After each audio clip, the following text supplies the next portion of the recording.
So I'm Brian Banfield, Public Works Operations Director. Oversee 6 different departments. So we start with the fleet maintenance department, move over to property maintenance, street, storm sewer, cemetery, as well as the transit department. Core and non-core services are really broken out by department. So if you don't mind, I'll go through each department independently. Property maintenance, for instance, some of the core requirements that we actually look at, or core services we provide, are building equipment maintenance, custodial maintenance, employee request, and property maintenance response, really pertaining to after action for whenever we have weather events or anything else, or moves within the city infrastructure. We have the emergency siren maintenance response, as well as the fuel farm maintenance here at the Public Works facility. We have the administrative duties side of things for not only training, but also facilitating supervisory responsibilities at the foreman and superintendent level. And then the last item we have is groundskeeping, and it's really spread across the 45 different facilities that we have here within the city, maintaining about 500,000+ square feet of infrastructure space. They also maintain a software system which is currently being built up right now to allow us to track the equipment more efficiently, very similar to what we're actually doing in the fleet department as well, trying to mimic almost what we're dealing with CIP, with the VERF, really starting to get ahead of strategic planning for those types of equipment. Moving over to core services on the fleet shop, we have vehicle maintenance, which includes the parts department. We have the fabrication, design, and welding section. We have fleet management, which is a new position that is just coming on board with the city, so a new core service we're bringing on, as well as administrative management, again, just like we talked about in facility maintenance. So from personnel, we have, again, one superintendent, one foreman. Both are responsible for the leadership supervisor responsibilities, as well as overall scheduling of all maintenance actions. Again, with the new core service of fleet maintenance or fleet management, again, my superintendents really focus heavily on developing that program itself, developing that fleet plan. Our parts specialist, we have 1.5 positions dedicated to the city right now. One of those positions is shared with transit. I know it gets kind of convoluted because a lot of my departments overlap. So with the parts specialist, we have one full-time employee that is dedicated to the inventory and management of all parts, to include pickup, acquisition, and disposal of those components. They also perform an inventory inspection throughout the year just to make sure that we're budgeting the correct amounts at the end of the year. The half-time employee is shared between us and transit. She does a great job, comes in early, takes care of a few bus routes in the morning. In the afternoon, she takes care of all of our parts needs. So again, great employees across the board. From there, we have 6 mechanics, ranging from senior to light mechanic positions. All are really responsible for maintaining the 579 pieces of equipment the city has. So a considerable amount of equipment. Really they cover really the 448 rolling stock items that we have to maintain every day. And then lastly, which is also a new hire recently, a welder and fabricator. This individual has been instrumental to the snow removal efforts. He really takes care of a lot of the building and development of the snow gates that we see every day and we use every year. He takes care of a lot of the welding and fabrication requirements when it comes to those specialized pieces of equipment we deal with every day, mainly on the heavy equipment side.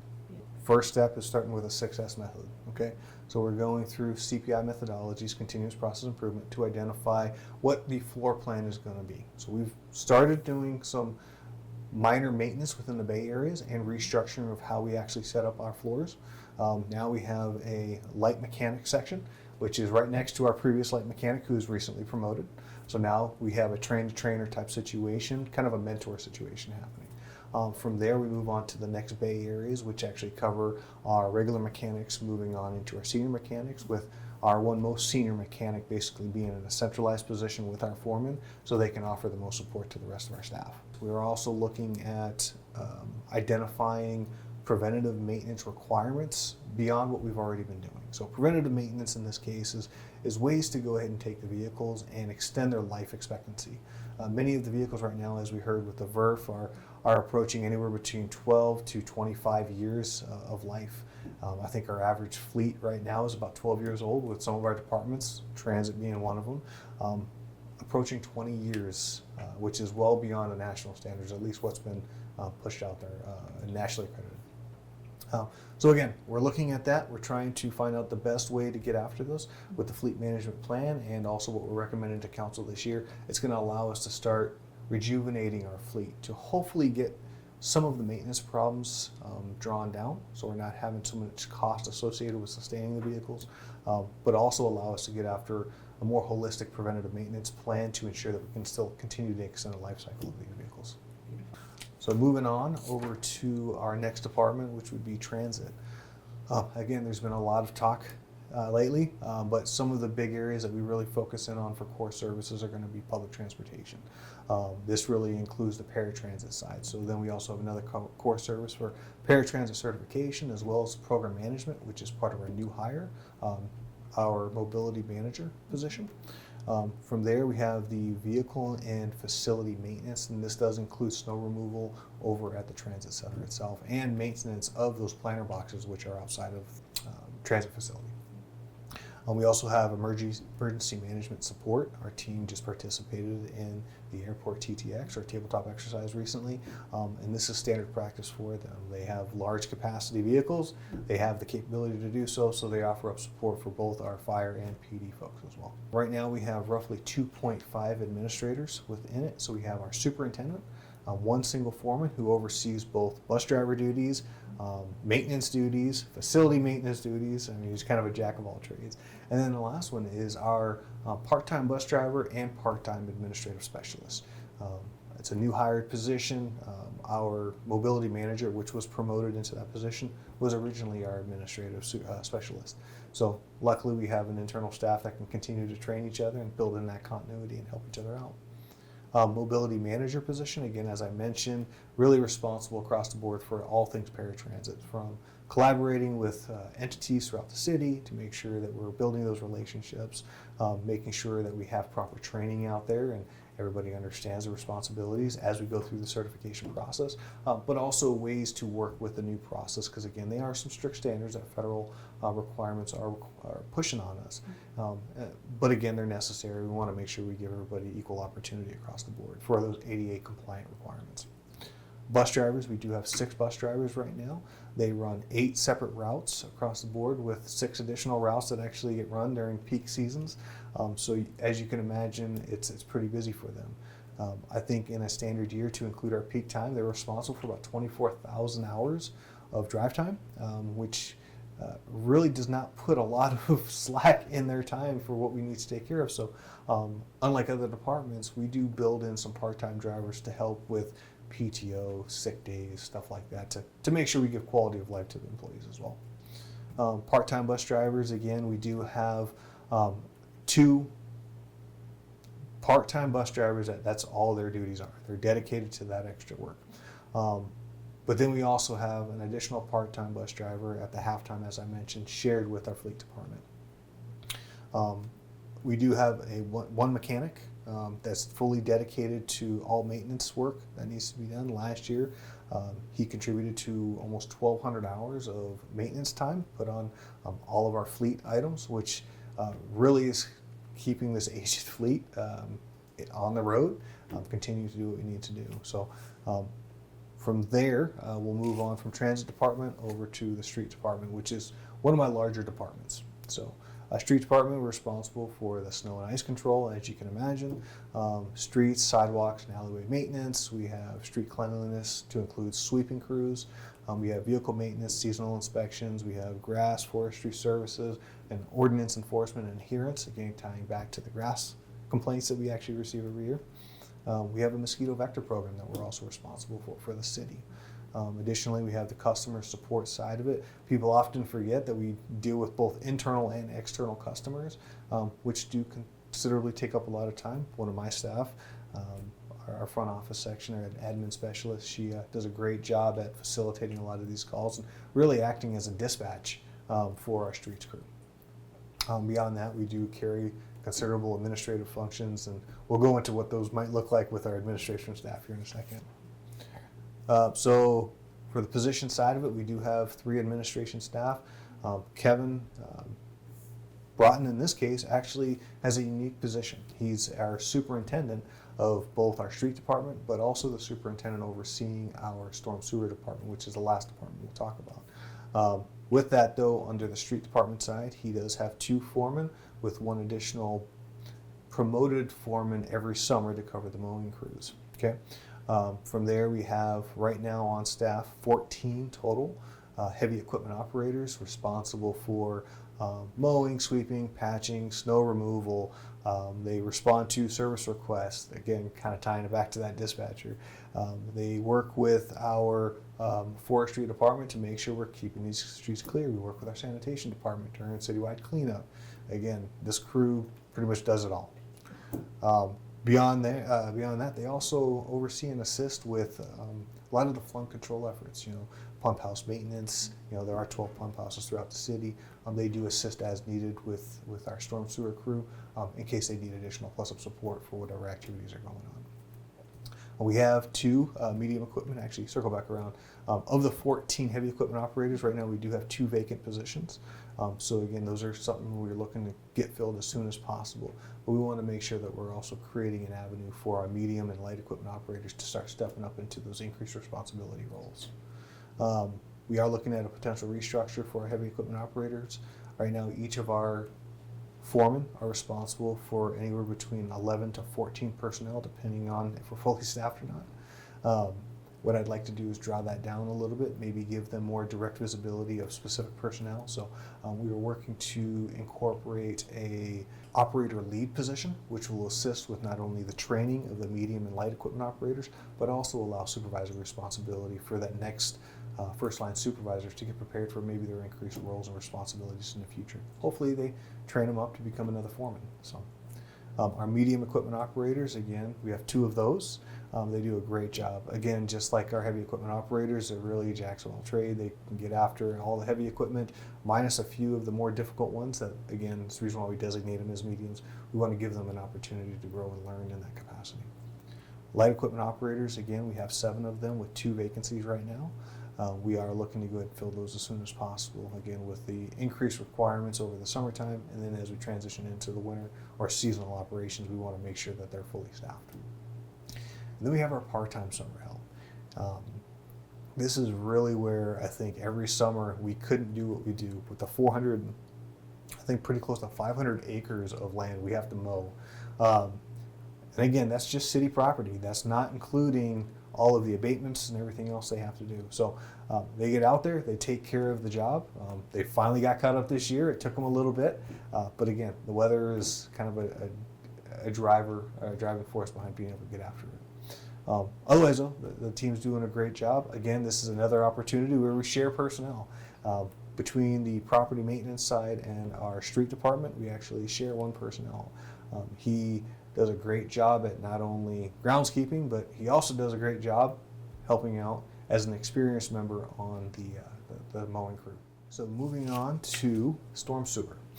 So again, this is really where we get after flood control. So we have our flood control O&M, stop log inspections. Sorry, city, every now and again we got to shut down certain roads, but this is necessary. We have to inspect these stop log locations at least once every year to make sure they're still serviceable, still able to do what they need to do, as well as make sure my staff understands exactly what's required of them to get this stood up per our emergency action plan.